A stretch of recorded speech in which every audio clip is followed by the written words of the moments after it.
বঙ্গভবনের পরবর্তী বাসিন্দা কি তবে ডক্টর মোহাম্মদ ইউনূস? আরও এক দফায় কি তাকে দেখা যাবে দেশের শীর্ষ পদে? এমন প্রশ্নই এখন ঘুরছে বিভিন্ন মহলে।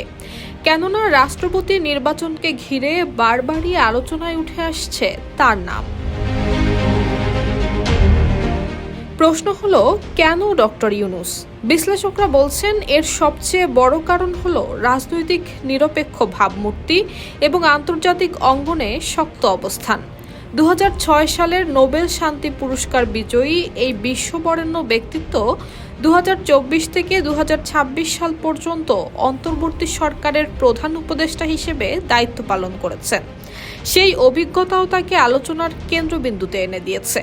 যদিও এ বিষয়ে সরকারের তরফে এখনো কোনো আনুষ্ঠানিক ঘোষণা আসেনি। এভাবেই কোটি কোটি মানুষের ঘরে দেশ জুড়ে ফ্রিজ একটাই, ওয়ালটন। অন্যদিকে ক্ষমতাসীন বিএনপির ভেতরেও রাষ্ট্রপতি পদ নিয়ে চলছে নানান হিসেব নিকেশ।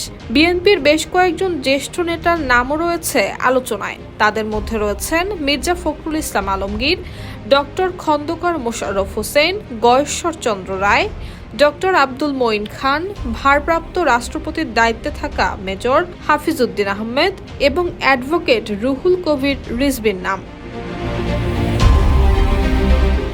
একদিকে রয়েছে দলের আনুগত্যের প্রশ্ন, অন্যদিকে আন্তর্জাতিক গ্রহণযোগ্যতার বিষয়। ফলে ক্ষমতাসীন দল এখন কোন পথে হাঁটবে সেটিই যেন দেখার বিষয়। News desk, Bangladesh bulletin.